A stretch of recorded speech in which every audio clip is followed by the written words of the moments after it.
casa sozinha. E ele arrombou a porta do quarto dela a pisões, a pesadas. E ele, a palavra mais próxima que eu posso falar é trucidar. Ele trucidou a nossa filha.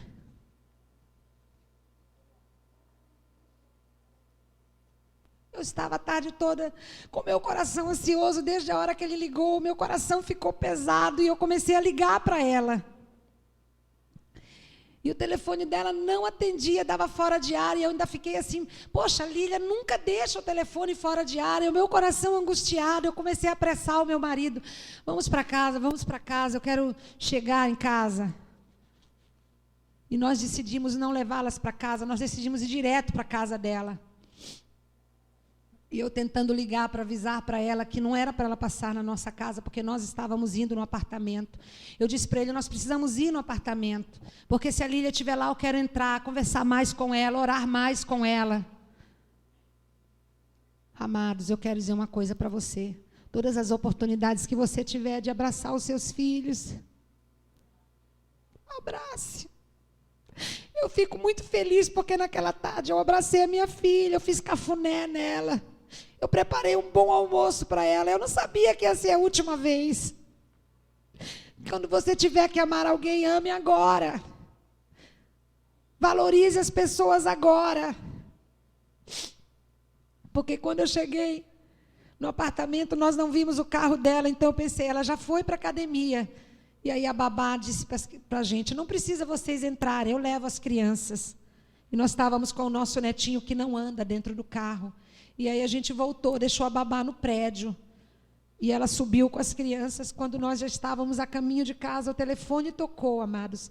Pode acreditar, o meu coração sabia que alguma coisa estava errada. Porque quando eu olhei o telefone e vi o nome babá, eu falei para o Sérgio, amor, eu não quero atender este telefone. E ele disse, por quê? Eu disse, porque ela não vai me dizer uma coisa boa. E ele ainda disse, vocês só pensam pior. Eu disse, não, eu estou com meu coração desde a tarde apertado. Ele, então liga logo para saber. E aí eu liguei de volta, porque era a cobrar, eu liguei de volta. E ela estava desesperada, ela só dizia, a Lília está ferida. A Lília está ferida. Eu encontrei a Lília em cima da cama ferida. E eu comecei a dizer dentro do carro, então, por favor, chama a ambulância, chama o hospital. Por favor, faça alguma coisa, socorram ela, grite por socorro para que alguém a ajude. Queridos, eu quero dizer que ela não disse, mas naquele momento, quando ela chegou ali, não havia mais nada que fazer.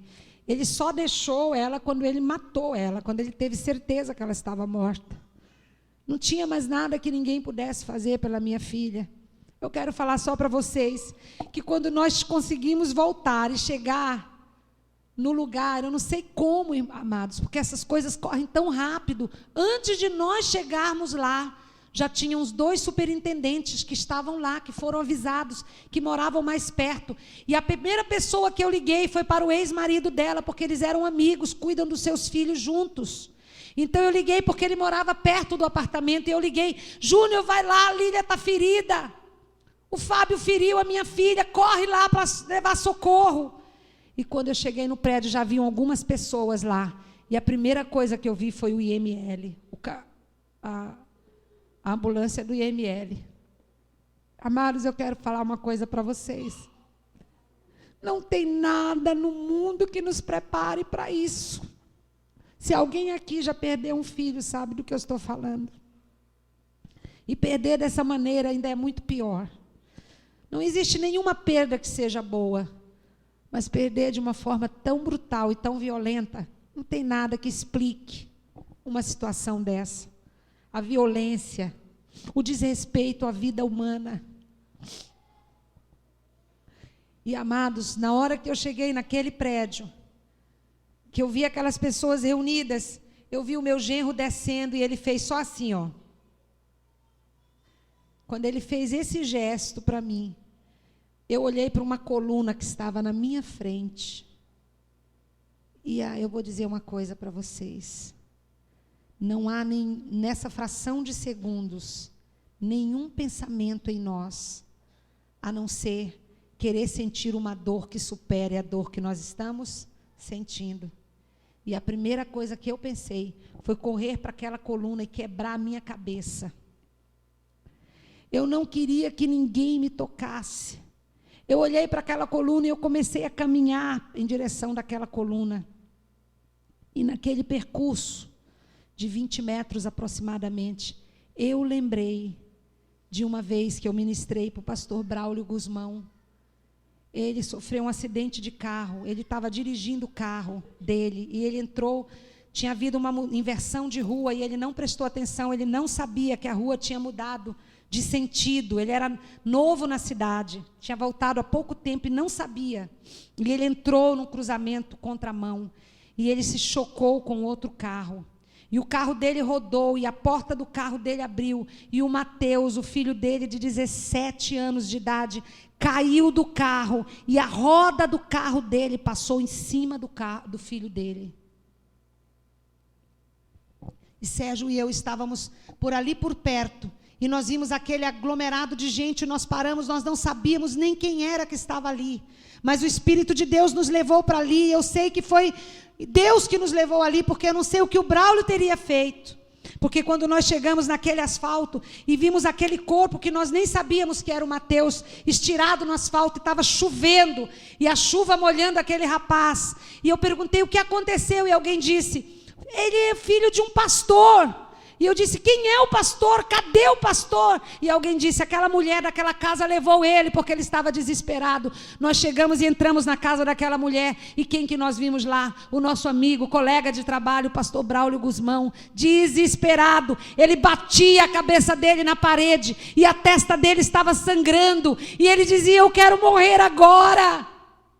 E o Sérgio e eu pegamos o Braulio, literalmente colocamos ele no chão e nos ajoelhamos com ele, com o rosto em terra. E a única palavra que eu disse para ele foi o Espírito Santo que disse, Braulio, o Senhor é o teu refúgio e a tua fortaleza.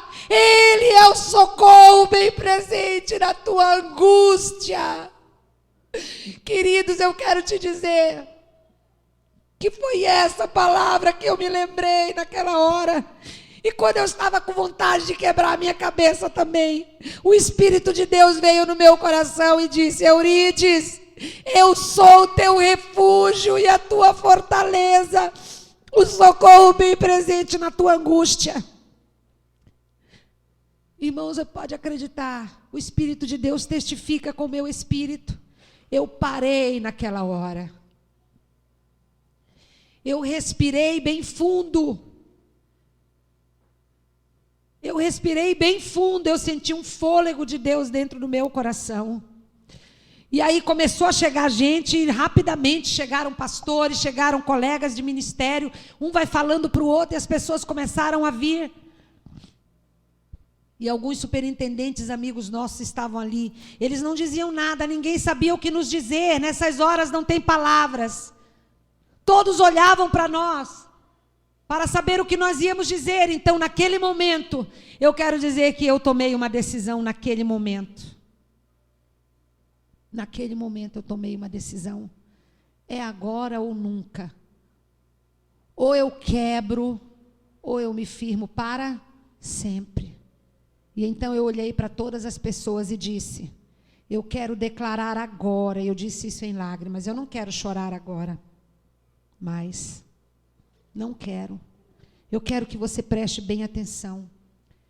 Eu disse, Senhor, eu quero declarar aqui, na presença do diabo, na presença de todos os demônios que estão aqui, talvez rindo, fazendo festa pela tragédia e pela desgraça. Eu me levanto aqui. Meu esposo tinha subido para o apartamento para ir lá ver o corpo, eu não quis ver.